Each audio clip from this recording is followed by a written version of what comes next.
Azərbaycan Premyer Liqasının bol intriqalı 2025-26 mövsümü arxada qaldı.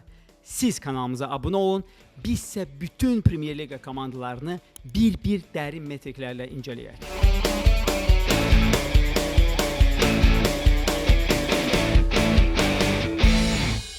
Beləliklə dostlar, ilk öncə gəlin oyunun qaydalarını müəyyənləşdirək. Oyunun qaydası dedikdə mən nəyi nəzərdə tuturam? Biz burada daha çox metriklərə əsaslanacağıq. Metriklər, data ümumiyyətlə statistika deyil. Çünki statistika, misal verim sizə, ola bilər ki, Qarabağ Kəpəz oyununda qapılara zərbə 12-3 idi.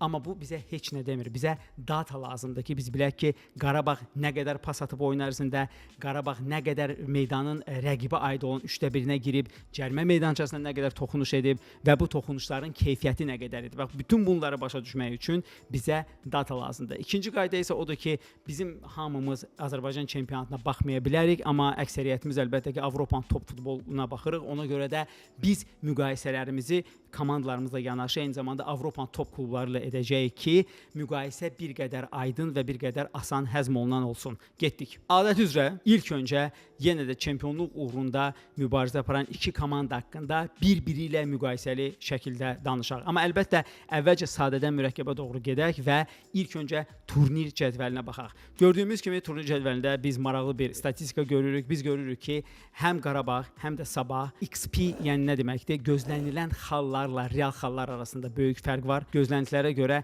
həm Sabah, həm də ki Qarabağ daha az xal yığmalıydılar. Bunun başqa bir göstəricidə öz əksini tapması vurulan qolların sayındadır. Belə ki, hər iki komanda gözləniləndən artıq qol vurub.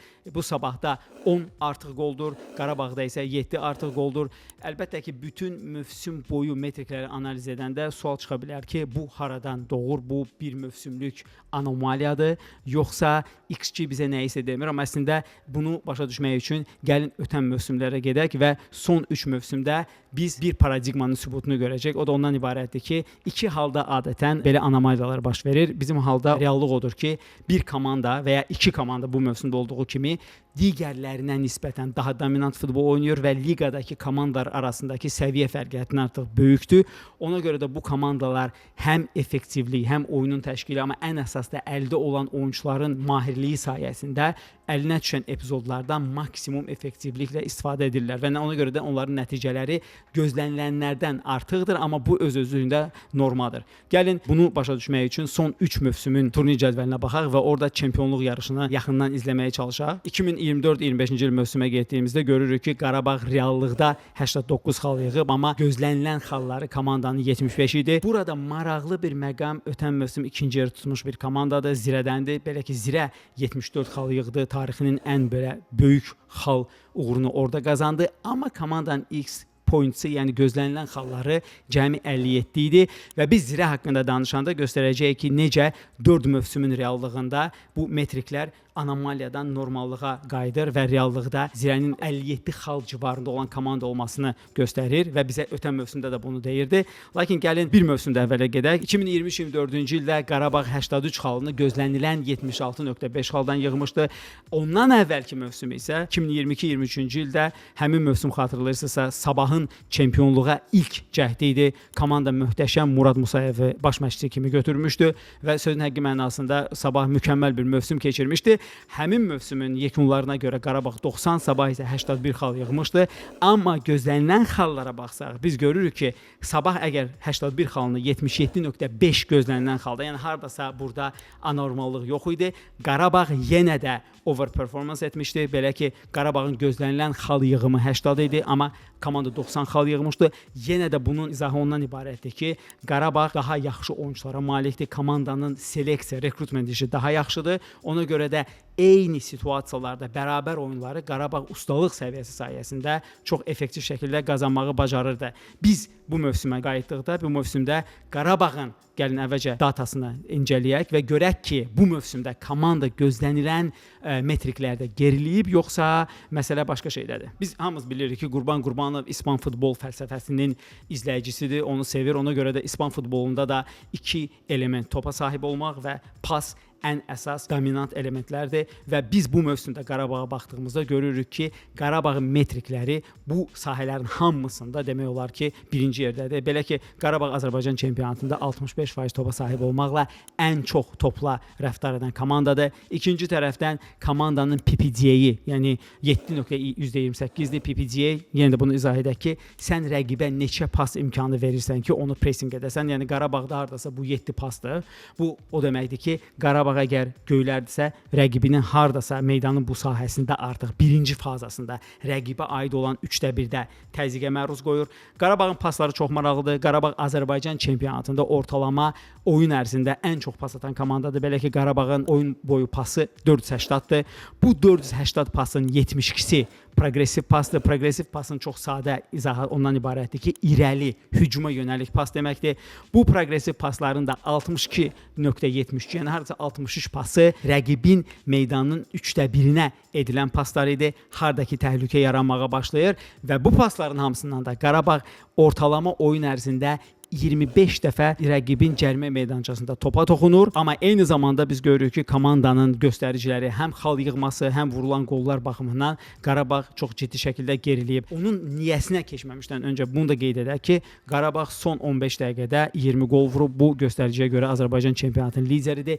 Bunun da bir neçə izahatı var. O izahlardan biri ondan ibarətdir ki, əlbəttə ki, Qarabağın dominant oyununa qarşı rəqiblər pasiv müdafiə futbolu seçirlər və biz bilirik ki, sən topsuz olanda daha çox fiziki əmək sərf etmək məcburiyyətində qalırsan, daha çox yorulursan. Üçüncü tərəfdən isə və bu da bu mövsümün də narrativlərindən biri idi. Oyunun ilk 75 dəqiqəsində Qarabağ özünə lazım olan hesabı təmin edə bilmir və komanda heç-heçəni qələbəyə çevirmək üçün son 15 dəqiqədə rəqibi intensiv pressing bombardmanına tutur və buna görə də son 15 dəqiqədə bu qədər çox qol vurulub. Biz görürük ki, Qarabağın bütün əsas metrikləri ötən mövsümlərə oxşardı. Düzdür, biz daha sizi yormamaq üçün ötən mövsümlərin metriklərini göstərməyəcəyik. Yalnız bunlar kifayət qədər bizə bəs edir ki, biz görək ki, Qarabağ ötən mövsümlərdə olduğu kimi kifayət qədər o chance creation, qol vurma epizodları yaradır.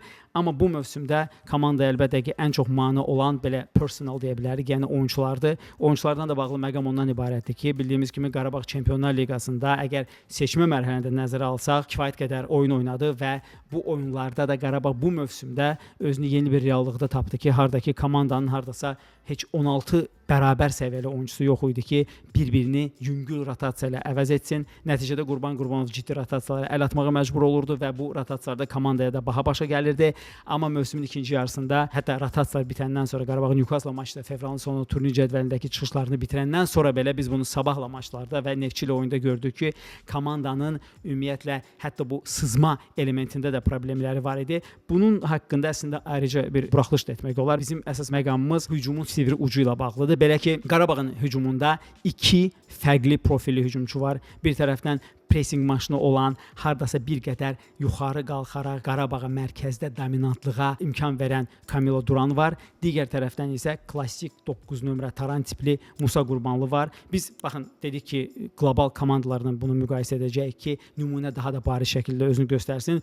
Bunu Hansi Flick'in Barcelonası ilə oxşatmaq olar. Hardasa funksionalına oxşar funksional Ferran Torres da var. Musa Qurbanlını isə bu baxımdan Lewandowski ilə bənzətmək olar. Hansı ki, adam taran tipli hücumçudur, amma qəribə faktordan ibarətdir ki, Hansi Flick'dən fərqli olaraq Qurban Qurbanovda bu hücumçulardan istifadə bir növ yanğını söndürmək üçün idi. Bir növ bir-birinə birbaşa əvəz kimi görünürdü. Nəinki oyun adaptasiyaları. Mən nəyi nəzərdə tuturam? Kamilo Duran kimi yanlış 9 nömrə oynayan futbolçu olduqda komandanın cərimə meydançasına yükləmə taktikası nədən ibarət olur? Burada əlbəttə ki, komandanın 10 nömrəsi və wingerlər daha aktiv şəkildə cərimə meydançasına bombardman edirlər və burada cərimə meydançasında olub topu qəbul etməkdən daha çox cərimə meydançasına girmək elementi çox vacibdir. Çünki cərimə meydançasında olduqda əlbəttə ki, onları çox rahat şəkildə tutmaq olar. Digər yandan əgər taran tipli hücumçun varsa, yəni Musa Qurbanlı və ya Robert Lewandowski varsa, o zaman bu taran tipli hücumçunu rəqibin ən azı 2 müdafiəçisini neytrallaşdırır. Rəqibin başını qarışdırmaq üçün əlbəttə ki, ora daima sistematik şəkildə cərimə meydançasına sızan və orada xaos yaradan 10 nömrə plus wingerlərdən biri olmalı idi. Baxın, Qarabağda bu element axsayırmış kimi görünürdü və nəticədə əlbəttə ki, Qarabağ kifayət qədər build-up'ının yaratdığı üstünlüklərdən istifadə etmədi və məntiqi sonucda da ki, son 14 ildə ikinci dəfə çempion ola bilmədi. Əziz Qarabağ azarkeşləri, fikirlərinizi rəylərdə gözləyirəm. Sizin fikrinizcə bu mövsüm hansı element komandada işləmədi və üzümüzə gələn mövsümdə komanda çempionluğu özünə geri qaytara biləcəkmi? Sabaha gəldikdə, sabahla bağlı çox, hətta deyərdim bu metrik deyil, bu statistikadır. Bir göstəricini sizinlə bölüşmək istəyərdim və onun üzərində danışıb izah etmək istəyərdim. Belə ki, gəlin çempionatın ən çox gol pas atan assistentlərinə baxaq. Burada çempionatın ən çox gol pas atan oyuncusu Puxaçdır. Puxaçın 12 assisti var. Lakin Puxaçdan sonra ikinci yeri 8 assistlə 7 oyuncu bölüşür və maraqlı məqam odur ki, o 7 oyuncudan 3-ü Simic, Aleksey Isayev və Michels Sabahın oyuncularıdır. Yəni bu 4 oyuncu 12 plus 24, hardasa 36 qolun assistini etdilər və bu sizə Sabahın bu mövsümki unikallığını göstərir. Yəni gəlin bunu lövhədə başa düşməyə çalışaq və sadəcə olaraq bu assistlərin dili ilə görək ki, Sabah Qarabağdan fərqli olaraq bu mövsüm nə qədər universal və çoxşaxəli qol vurma kanalına malik idi və bunu da reallaşdıra bildi. Gəlin arqument xətrinə Sabahı qırmızılar götürək. Çempionatın ən çox assist etmiş oyuncusu Puxaç. Xatırlayırsınızsa biz bildirirdik ki, Sabah adətən 2 mərkəz müdafiəçisi və Zedatka ilə build-up edir. Sol cinah yuxarı qalxır. Sol cinahdan Puxaç həm uzun paslar atır, yəni crosslar, həm də eyni zamanda cərimə meydançası həndəvərinə və ya yarım cinaha girərək təhlükəli qol pasları atır, təhlükəli paslar atır, belə deyək. Digər tərəfdən Michels var. Michels nominal 9 nömrədir, amma Michelsin 2 özəlliyi var. O divar oyuncusu ola bilər, yəni 1-2 ilə Aleksey Isayev və ya wingerlərindən birini qol vəziyyətinə çıxara bilir. Eyni zamanda Michels yanlış 9 nömrə kimi hardasa oynayaraq aşağı düşərək wingerlərin cərimə meydançasına girərək qol epizodlarına girməyinə şərait yaradır. Bu ikinci kanal və sonra da komandada dediyimiz kimi Simic və Aleksey Isayev var. Aleksey Isayev nominal 10 nömrədir. Aleksey Isayev hardasa bu simvolik 14 nömrəli zonada çiçəklənir. Yəni adam bu zonalarda mükəmməl oynayır. Simic isə xətlər arası, yəni əgər rəqib məsələn üçün belə göstərsək arqument xətrinə ki 4-4-2 taktikası ilə müdafiə olunur. Xətlər arasında bir növ Simic mükəmməldir və baxın komandada həm yarım cinahlarda effektiv oynayan, həm sol cinahdan kifayət qədər yüklənmə sayəsində epizod yaradan, həm divar oyuncusu, həm yalançı 9 nömrə, həm də eyni zamanda bu zonada çox mükəmməl oynaya bilən bir universal silahlar var və təəccüblü deyil ki, Sabah bütün metriklərdə top olub bir nömrə olmasa da çox rahatlıqla, belə deyək, özünə inamlı şəkildə və layiqli şəkildə çempionatı qazana bildi. Dostlar, Turana keçməmişdən öncə bir qeyd edim ki, biz bilirik ki, bu mövsümdə 2 tarixi bir mövsüm keçirmiş 2 komanda olan Qarabağ və Sabah haqqında kifayət qədər danışmadıq. İndi verdiyimiz informasiya əslində yığcamdır. Bunun əslində 2 səbəbi var. İlk öncə odur ki, biz xüsusilə də mövsümün ikinci yarısında hər 2 komanda haqqında kifayət qədər informasiya vermişik, kifayət qədər analitik etmişik. Bir tərəfdən biz bir qədər təkrarçılıqdan qaçmaq istədik, amma bizim əsas məqsədimiz ondan ibarətdir ki, biz hər 2 komandanın bu mövsümü haqqında ayrıca video etməyi planlayırıq. Əlbəttə ki, bir tərəfdən Qarabağ tarixi bir mövsüm bizə yaşadaraq Çempionlar Liqasında play-offda oynadı. Digər tərəfdən isə Sabah ötən ilki kubokuna bu mövsüm qızıl dublu əlavə elədi. Yəni hər 2 komanda əlbəttə ki, bir mənalı şəkildə özlərinin ayrıca videosuna layiqdilər və biz o videonu sizə verəcəyik yaxın gələcəkdə. Üstəlik iyun ayının 16-sı bu 2 komanda Avrokuboklardakı öz rəqiblərini tanıyacaqlar və dünya çempionatının qızğın dövrünə təsadüf etməsinə rəğmən biz əlbəttə ki, əsas aksenti məhz komandalarımızın rəqiblərinə də verəcəyik və onlar haqqında da geniş videolar çəkəcəyik. Əziz Sabah azarkeşləri, sizi rəylərdə gözləyirəm. Sizin fikrinizcə bu mövsüm bundan daha yaxşı ola bilərdimi və ən əsas Avropada komandadan nə gözləyirsiniz? Gəlin indi keçək Azərbaycan çempionatının bürünc mükafatçısı Tovuzun Turan komandasına. Turanı bir mənalı şəkildə Azərbaycan çempionatının müdafiə kralı adlandırmaq olar. Gəlin ilk öncə elə metriklərin dilindən başlayaq və onu elə başa düşməyə çalışaq və görək ki, doğrudan da Turan nə qədər mükəmməl şəkildə müdafiə olunmağı bacaran bir futbol klubudur və Qurban Berdiyev alınmaz hardasa istehkam yaratmağa müvəffəq olub. Belə ki, bir neçə fundamental metriklərdə, misal üçün XG, yəni qapısına gözlənilən qollar metrikində Turan birinci yerdədir.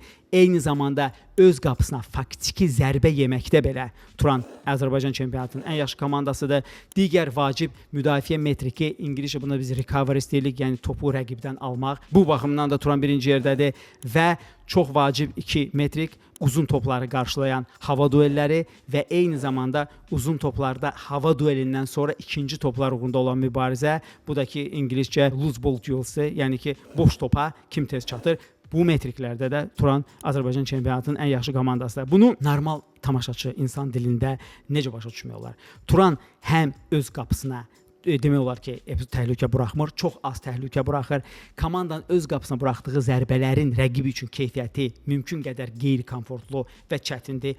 Turan vertikal oynayır, uzun toplarla oynayır və hətta bu uzun topları udmaqda həm Azərbaycan çempionatı komanda ən yaxşı klubudur, həm də o ikinci top söhbəti var. İkinci top da çox fundamentaldır. Yəni 50-50 mübarizəni udursansa, sonradan ikinci topu alaraq sən rəqibi qeyri-balansda tuta bilərsən. Çünki rəqib hələ ki öz yerini tam almağa müvəffəq olmayıb və hətta bu metrikdə belə Turan Azərbaycan çempionatının ən dominant komandasıdır. Yəni bununla da Turan rəqibi həm öz cərimə meydançasına buraxmaqda, həm də hücumun ilk fazası belə ki, vertikal toplarda uğurla bu il boğmağı bacardı. Daha bir maraqlı fakt ondan ibarətdir ki, Turanın PPG-yi, yəni pressingi 8.57-dir. Bu da Azərbaycan çempionatının top göstəricilərindən biridir. Hardasa Qarabağla arasındakı fərq, hansı ki birinci yerdədir bu göstəricidə, bir pasdır və bütün bunlar onu şərtləndirir ki, Turanın oyun fəlsəfəsi işləməsi üçün komanda fiziki cəhətdən çox dominant olmalıdır, fiziki cəhətdən formasının pikində olmalıdır. Baxın, əbəs yerə deyil ki, Turanın bu mövsüm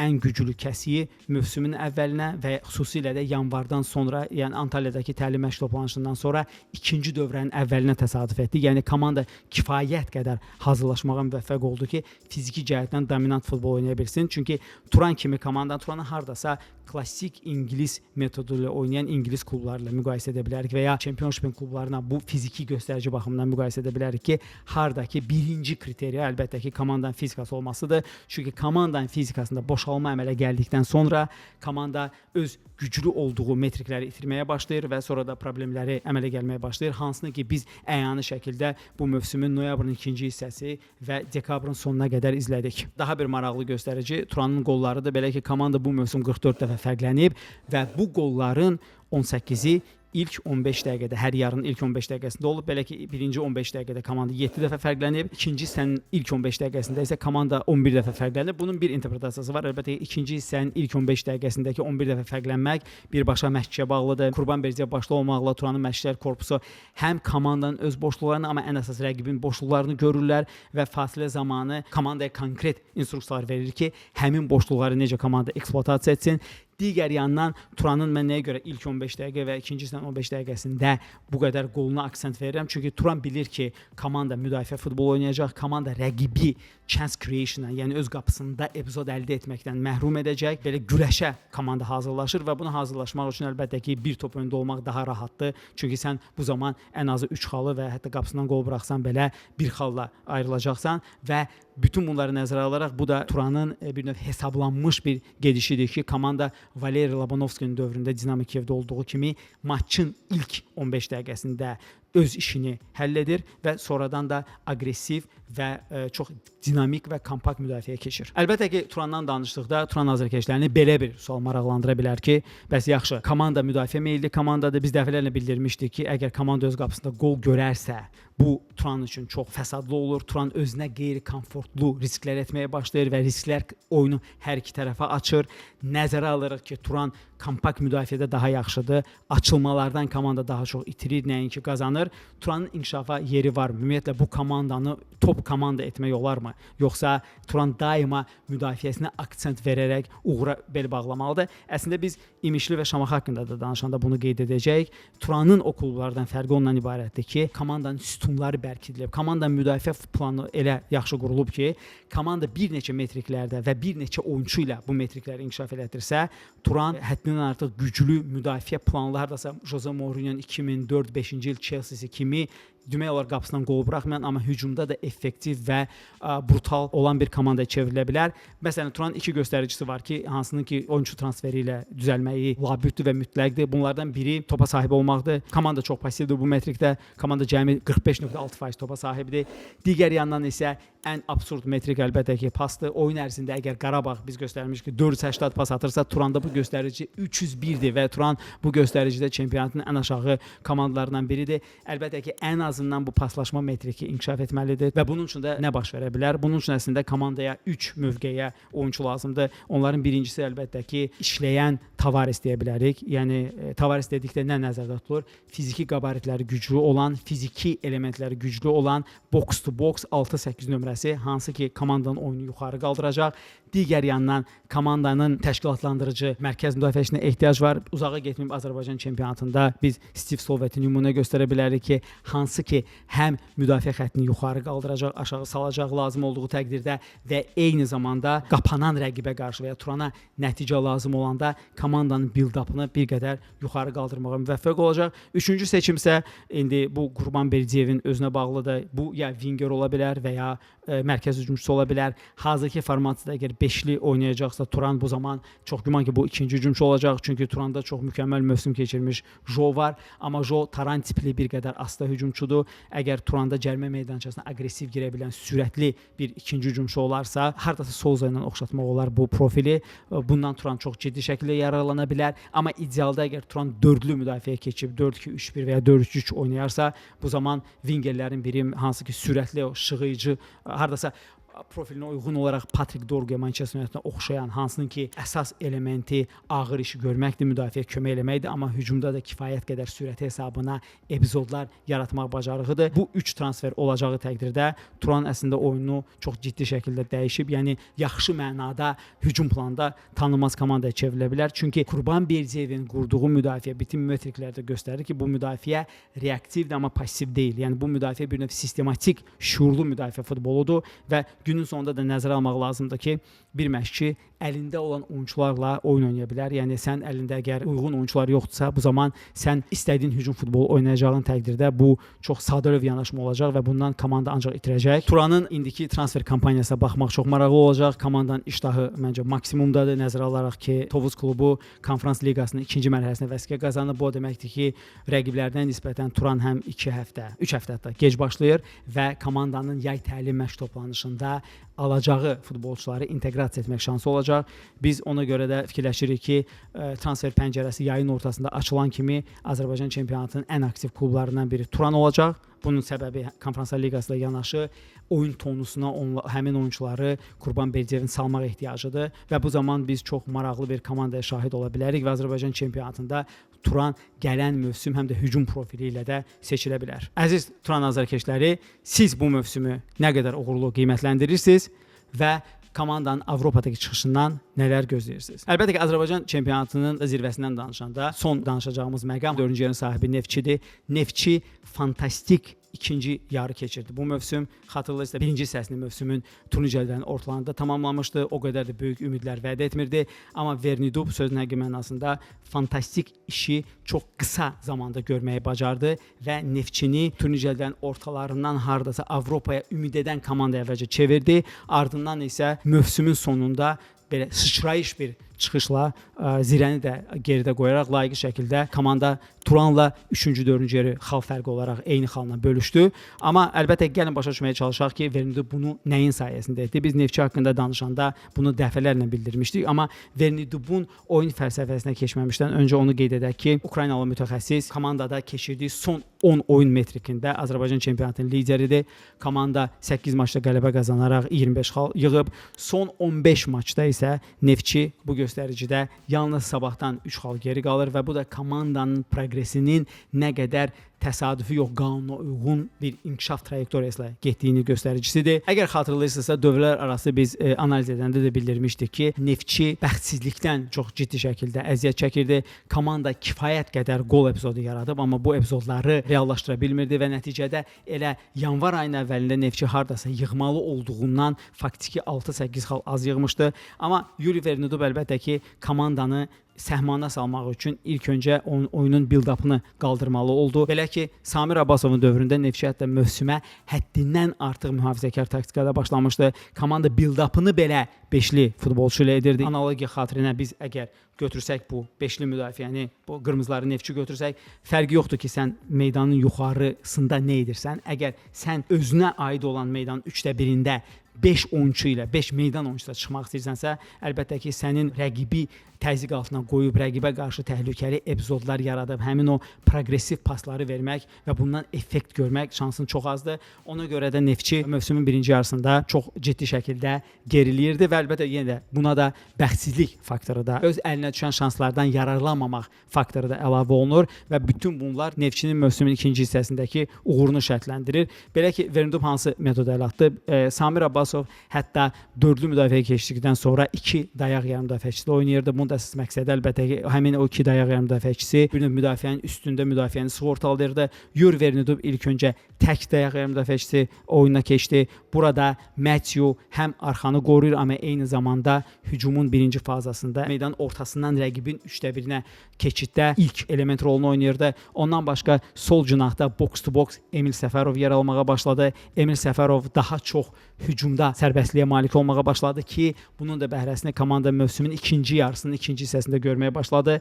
Emin Mahmudov isə komandanın beynidir və Emin Mahmudov situativ olaraq bir növ həm qara işləsində Emin Mahmudov Neftçinin 4-4-2-sinin tərkib hissəsi idi. O həmin birinci müdafiə fazasında idi, amma hücum fazasında cinah yüklənməsi lazım idisə soldan Emin Mahmudov orada kömək edirdi, yoxsa cinah yüklənməsindən sonra oyunun cinahını dəyişib əks cinahda Breno Almeydanı rəqibə qarşı birəbirlərdə saxlamaq lazım idisə, burada da misilsiz əməyə malik idi. Əlbəttə ki, Neftçinin oyunun getməsi üçün ən vacib transferlərdən biri də Breno Almeydanın transferi idi. Yəni komanda sol cinaha o məqsədlə yanaşırdı ki, burada yüklənmə, əsas bir növ aksiyon baş verəcək. Lakin sağ cinaha da top ötürülür ki, orada birəbirlərdə Almeyda rəqibindən keçərək qol epizodları yaratsın və son element bir qədər ziddiyyətli hücumçu olan Sambunun əsas heyətə yerini Vargasa verməsi oldu.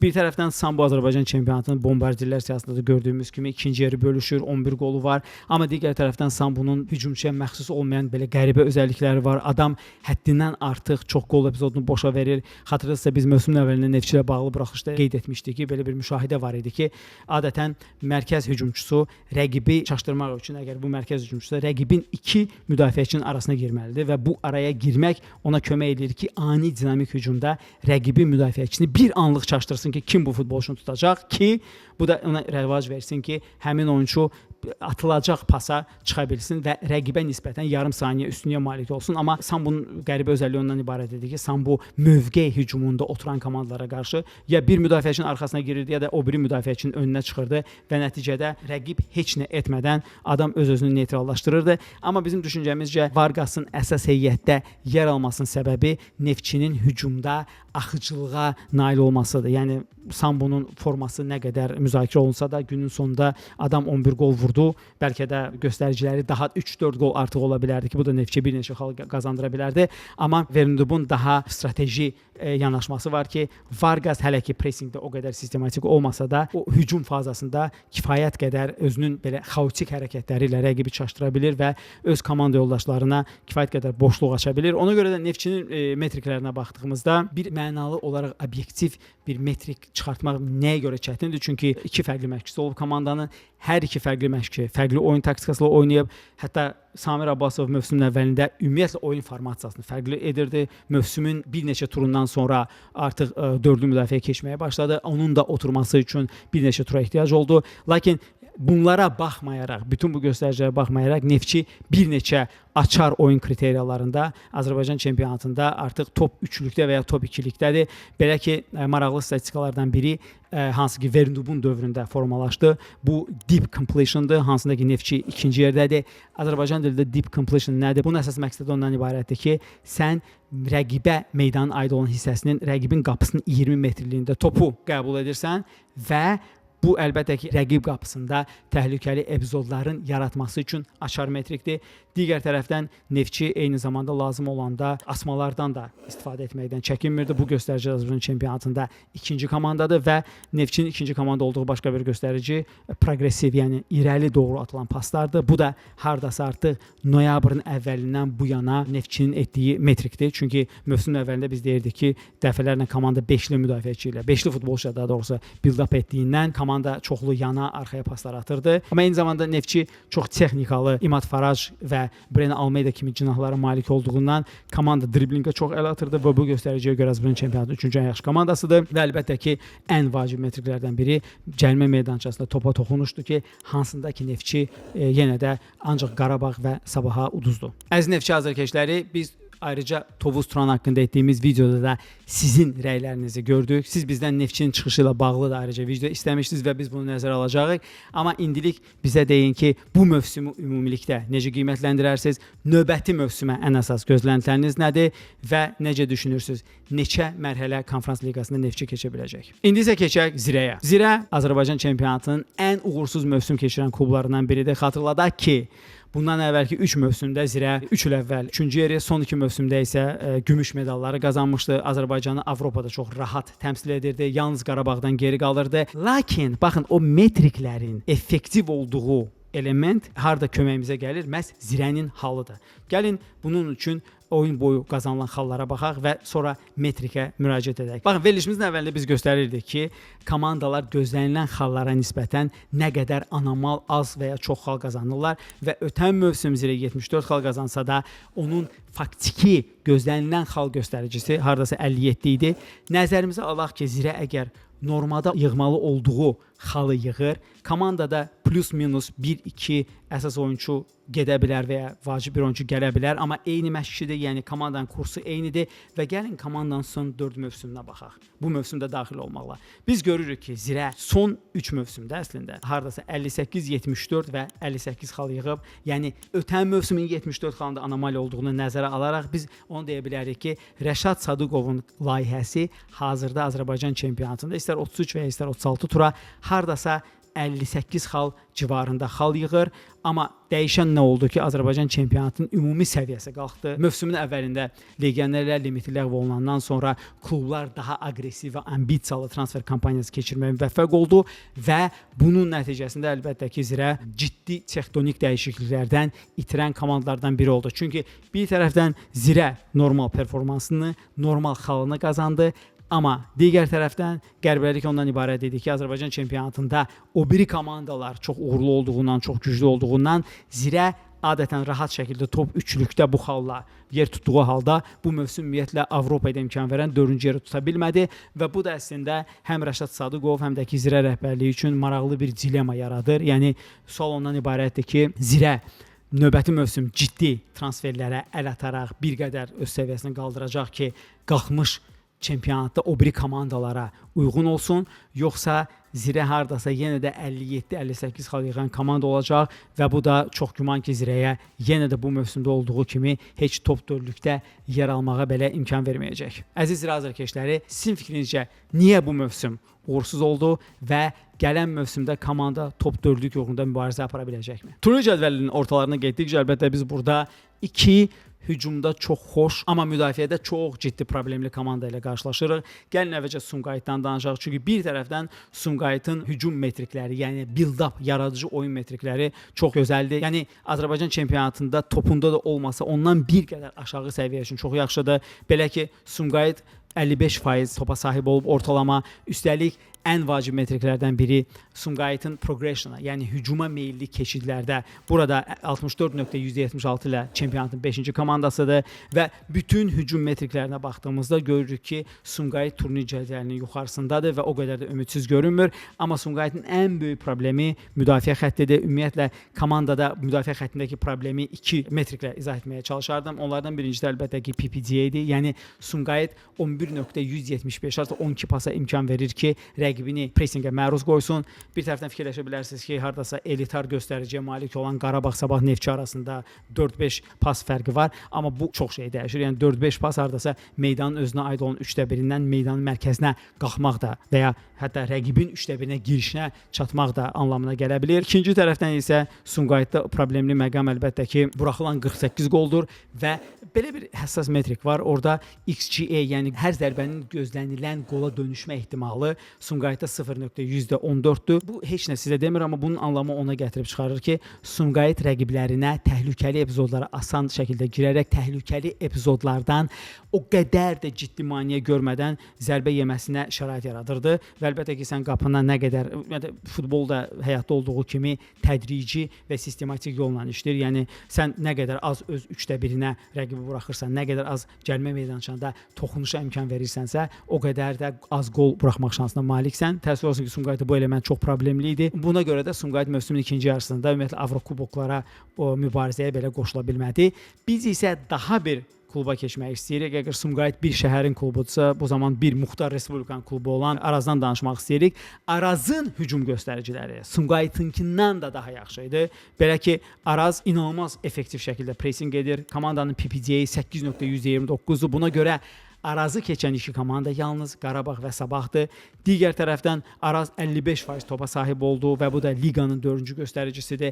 Araz keçid futbollarında, progressiv pas göstəricilərində həddindən artıq effektivdir. Lakin komandanın ən böyük bəlası əlbəttə ki, komandanın qol buraxmasıdır. Komanda 53 qol buraxıb və hardasa gözlənilən buraxılan qollarla müqayisə etsək, burada birə-bir düşmə var. Yəni bu da ondan xəbər verir ki, nə Ukraynalı mütəxəssis Demchenko, nə də onun sələfi olan Elmar Baxşıyevin dövründə müdafiə problemi həll olunmadı. Burada qısa şəkildə desək, komandanın problemləri nədən ibarət idi?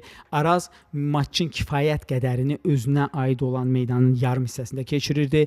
Bu zaman komanda kompakt şəkildə müdafiə olunmaqda çətinlik çəkirdi. Komanda inanılmaz sürətli keçid futbolu ilə, transitional futbolla bütün əsas epizodlarını əldə edərək əlində olan yaxşı oyunçuların sayəsində bu epizodlardan maksimum yaralanırdı. Amma komandanın nə hücum identitası formalaşdı, nə də ki kompakt müdafiə identitası. Nəticədə Araz hardasa ortalarda var gələtdi və təəssüf olsun ki, öz potensialını reallaşdıra bilmədi və Arazın daha bir özəlliyi ondan ibarətdir ki, biz əlbəttə ki bu verilişdə ad çəkməyəcəyik, amma komanda yəni inanılmaz təzadlı bir heyətə malikdir. Bir tərəfdən Azərbaycan çempionatında hətta Sabah və Qarabağda rahat oynaya biləcək əsas heyətdən söhbət gedir, futbolçulara malikdir. Digər tərəfdən isə elə futbolçular var ki, Azərbaycan çempionatının aşağılarında, liqada qalmaq uğrunda oynayan komandalarda belə forma geyməkdə çətinlik çəkərlər. Bu disbalansın nəticəsində komandanın hər hansı bir oyun identitetası formalaşa bilmədi. Biz ümid edirik ki, nəzərə alaq ki, Naxçıvanın nə qədər azarkeşləri var. Komanda ən azı uğurlu transfer pəncərəsi ilə bəlkə də birdən artıq buna ehtiyac olacaq. Həmin o problemli mövqeləri həll edərək məşqin ətrafında layihə quracaqlar. Çünki ötən mövsüm Araz özünün xoşagələn oyunu ilə çoxlarının rəğbətini qazanmışdı. Növbədə Şamaxıdır. Əlbəttə ki, Şamaxı bizə ona görə maraqlıdır ki, burada artıq komandadan ayrılan mütəxəssis Ayxan Abbasov həm də millinin baş məşqçisidir. Biz milli ilə bağlı ayrıca video edəndə Ayxan Abbasovun Şamaxıda gördüyü işi və onun milli komandaya necə translyasiya olub ola bilməyəcəyi ilə bağlı öz ehtimallarımızı da bölüşəcəyik. Amma Şamaxı ilə bağlı çox maraqlı məqamlar var. Belə ki, bir tərəfdən Ayxan Abbasov sözün həqiqi mənasında öz başından yuxarı tullana bildi. Nəzərə alsaq ki, Şamaxının heç bir sponsoru yox idi. Komandanın əldə etdiyi yeganə pul AFFA-nın bütün klublara verdiyi 2,5 milyon manat idi. Plus əlbəttə ki, Qarabağın da Çempionlar Liqasına çıxması sayəsində komanda əlavə bonus olaraq 800.000 avro artı 1,5 milyondan biraz çox manat pul əldə etdi. Amma həmin pulu komanda bu mövsümün sonunda ancaq öz kassasında görəcək. Amma bütün bunlara rəğmən Şamaxı bütün mövsüm boyu çox çətin, çox ağır oynanılası bir rəqib təəssüratı bağışladı. Komanda rəqiblər üçün çox xoşa gəlməz idi. Dəfələrlə top klublara, Sabah istisna olmaqla deyə bilərik, baş ağrısı yaratdı. Metriklərə baxanda biz görürük ki, Şamaxı əslində çox ehtiyatlı olmalıdır indi məşqçi dəyişikliyindən sonra. Çünki 1-2 element düzgün işləməsə, 1-2 yanlış transfer olarsa, Şamaxı gələn mövsümdə liqada qalmaq uğrunda mübarizə aparan komanda çevrilə bilər. Bunu bizə deməyə dərin metriklər rəvac verir. Gəlin bir neçəsinə özümüz nəzər salaq. Belə ki, komanda ən çox Azərbaycan çempionatında qayda pozmuş bir klubdur. Bu da əlbəttə ki, Ayxan Abbasovun bir yanaşmasından xəbər verir. O da ondan ibarətdir ki, rəqibin ritmini pozmaq lazımdır, rəqibin oyun hücum tempini qırmaq lazımdır və əlbəttə ki, ən çox fol etdiyində buna müyəssər olursan, hardasa Şamaxı bir oyun ərzində 16-17 fola əl atırdı. Digər tərəfdən müdafiə duellərində komanda ən çox bu duellərə girmiş klubdur. Üçüncü tərəfdən ən az liqada pas atan klubdur. Baxın, bütün bunlar analitik metriklərdir. Bu göstərici Şamaxıda cəmi 243-dür. O biri tərəfdən ən az topa sahib olan komandadır Şamaxı 38.8. Yəni Azərbaycan çempionatında çox uğursuz bir mövsüm keçirmiş Karvan, onun həndəvərində olan Kəpəz və Qəbələ var, amma Şamaxı bütün bu göstəricilərdən outsider göstəricilərinə əslində malikdir və komandanın PPC-yi hardasa Ayxan Abbasovun oyun identitası və müsbət tərəflərindən biri, əlbəttə ki, Turanda da biz bunu görürdük. Aqressiv olmasıdır komandanın və Şamaxı hardasa 10.4 göstərici ilə ortalarda gedir, pressing üzrə, amma nəzərə alsaq ki, Şamaxı müdafiə olan aqressiv klubdur. Ona görə Şamaxıya bu fundamental vacib idi ki, həddindən artıq aşağı düşüb rəqibi asan zərbə mövqelərinə çıxarmasınlar. Digər yandan isə əgər biz Turandan danışırdıq ki, Turan hardasa maşın kimi işləyir, müdafiə bloku kimi işləyir. Şamaxıda bu müdafiə daha çox say üstünlüyünə əsaslanır və eyni zamanda individualların partlayışına bağlanır. Ona görə də məsəl üçün Azərbaycan çempionatında bütün müdafiə metriklərində irəlidə olan oyunçuların içində biz Ricardo Apollonarionu və ya Mabulanı görürük. Uzun sözün qısası, Şamaxı ritmi pozan, İngilizcə buna disruption, yəni rəqibin balansını pozan və keçid epizodlarında çiçəklənən bir klubdur. Əlbəttə ki, komandanın bu mövsüm ərzində ümumiyyətlə liqadan düşmək təhlükəsi ilə üzləşməməyinin bir nömrəli memarı Ayxan Abbasovdur. Ayxan Abbasovun daha bir fantastik göstəricisi var ki, bunu futbol icmasında hər kəs deyir. O da ondan ibarətdir ki, adam bu səviyyədə belə klublarda belə çox limitli büdcə ilə çox keyfiyyətli oyunçular götürə bilir. Əgər komandanın heyətində Diego Balao ilə Rossi olmasaydı, Şamaxı hətta yaşamaq uğrunda mübarizə də apara bilərdi və bu rekrutment, oyunçu transfer siyasəti Ayxan Abbasov gedəndən sonra da Şamaxının qarşısında duran ən ciddi məqam olacaq. Çünki baxın, bütün oyun göstəricilərinə görə komanda çox rahat şəkildə liqada qalmaq uğrunda mübarizə də apara bilərdi. Əziz Şamaxılılar, siz necə düşünürsünüz? Komandanın taleyi növbəti mövsüm necə olacaq? Biz isə keçək İmişliyə. İmişli də Azərbaycan çempionatının ən maraqlı və ən unikal layihələrindən biridir. İmişlinin Portuqaliyalı mütəxəssisi və rəhbərliyi, Kaşqilyev əlbəttə ki, rəhbərliyi həddindən artıq çox effektiv bir növ uzlaşma işi gördülər. İmişli mövsümün əvvəlində bütün göstəricilərə görə və heyətinə görə çempionatdan düşməyə bir nömrəli favoritlərdən biri idi. Amma nəinki bu baş vermədi, hətta İmişli bir çoxlarını təəccübləndirərək kifayət qədər rahat şəkildə turnir cədvəlinin ortalarında yer almağı bacardı və əlbəttə ki, Kaşqilyanın burada bir mənalı zəhməti var. İmişlinin heyəti hələ də Azərbaycan çempionatının ortalarında yer tutmağa rahat şəkildə imkan vermir. Ən azı 1 metriki göstərmək olar ki, komandanın XG-si ilə faktiki vurulan qollarını müqayisə etsək, hardasa burada -5 var. Yəni 27 qol yaradaraq komanda 22 qol vurub. Nəzərə alsaq ki, İmişli üçün hər qol qızıla bərabərdir. Bu çox fundamental bir göstəricidir və bu da ondan xəbər verir ki, komandanın hücumunda kifayət qədər həm yüklənmə, həm də keyfiyyət problemi var. Digər yandan komandanın statistikası, müdafiə planlı belə çox narahat edicidir. Məsələn, bir tərəfdən komanda Şamaxıdan sonra ən az topa sahib olan klubdur, 39.7%. Digər tərəfdən isə komanda ən pis, ən az, ən pasiv belə deyərdik, pressingə gedən komandadır. Komandanın PPC-yi 15.67-dir və yenə də PPC həddindən artıq vacib metrikdir müdafiə olunan komanda üçün. Yəni bu o deməkdir ki, komanda faktiki olaraq ikili xəttlə 9 oyunçu ilə avtobus quraraq meydanın özünə aid olan 1/3-də rəqibi ancaq sıxmağa başlayır və bu da rəqibə həm kifayət qədər oyunçu, həm də kifayət qədər vaxt imkanı verir ki, İmişlinin cərimə meydançasını bombardman etsin və yenə də burada 1-2 oyunçu zədəsi və ya bir neçə oyun elementi düz getməzsə, İmişli özünü çox uzun seriyalı qələbəsizlik seriyasında görə bilər. Bu mövsümün ikinci hissəsində baş verdi. Xatırladaq ki, mövsümün birinci hissəsində İmişli həddindən artıq çox effektiv idi. Bu o biri komandalara bir qədər gözlənilməz idi.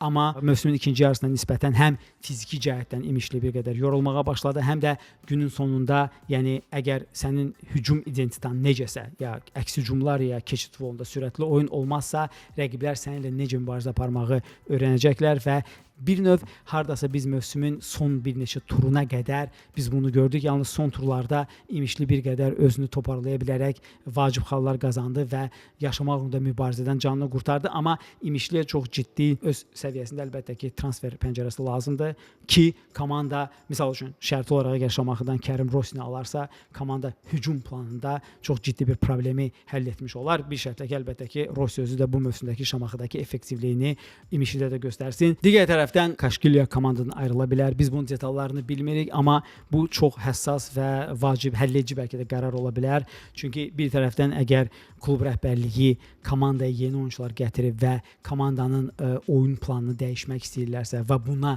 əllərində olan resursların kifayət etdiyinə əmindirlərsə, bu işləyə bilər. Amma digər tərəfdən çox rahat şəkildə görmək olar ki, Kaşqilyanın gedişi həm də onun gətirdiyi oyunçuların bir neçəsinin gedişi ilə nəticələnə bilər və bu imijini hansı vəziyyətdə qoya bilər? Bu da böyük bir sualdır. Gələn mövsüm bir neçə ciddi transfer olmayacağı təqdirdə, xüsusilə hücum oyununa İmişlinin liqada qalmaqla bağlı problemləri ola bilər. Əziz İmişli azarkeşləri, bilirəm ki, sizlər də çoxsunuz. Siz necə düşünürsünüz? Kaşqilyanı göndərmək lazımdır, yoxsa ona kifayət qədər ciddi dəstək vermək lazımdır ki, İmişli qarşımızdakı mövsümdə Azərbaycan çempionatının ortalarında rahat möhkəmlənə bilən bir komandaya çevrilsin. Biz isə Azərbaycan çempionatının ağrısı olan Kəpəzə keçirik. Yəni mən nəyə görə deyirəm? Çünki Kəpəzin əndrabadı bir yolu var. Belə ki, komanda hər iki mövsümdə eyni səhvləri təkrar edir.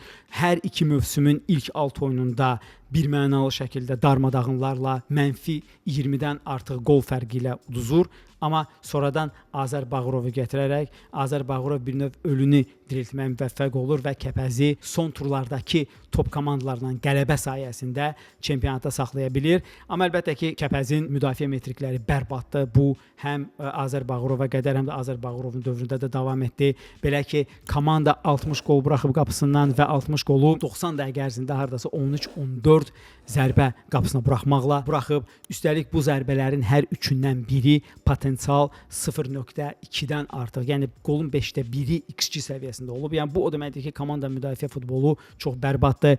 Hətta indilərdə söhbət var ki, Azər Bağırov özü bu dəfə Kəpəzdən ayrıla bilər. Biz bilmirik bu nə qədər ciddi və dəqiq söhbətdir yoxsa yox, amma Kəpəz rəhbərliyi əlbəttə ki, müəyyən eləməlidir ki, kiminlə və necə yoluna davam edir. Kəpəzin 2 mövsümdə də hardasa bəxti gətirir ki, bir qədər də əlbəttə ki, Azər Bağırovun da fantastik işi var. Onunla yanaşı komanda yenə də necəsə liqada qala bilir, play-offlara və ya aşağı liqaya düşmür. Amma bu nə qədər davam edəcək? Belə bir sual var. Çünki yenə də hücum əgər sənə oyunlar udursa, müdafiə sənin çempionatda qalmağına, çempionatın ən azı orta bablarından birinə çevrilməyinə kömək edəcək. Kəpəzdə isə müdafiə planı həddindən artıq çox bərbaddır. Əziz gəncəllər, siz bu mövsümü necə dəyərləndirirsiniz və gələn mövsümdən sizin gözləntiləriniz nədir? Yenə də yaşama uğrunda mübarizə olacaq, yoxsa bu dəfə nisbi sakitlikdə turnir cədvəlinin ortalarında Kəpəz mövqe tuta biləcək? Biz isə Azərbaycan çempionatının ən bəxtsiz komandasına keçmək istərdik. Bu Qəbələdir.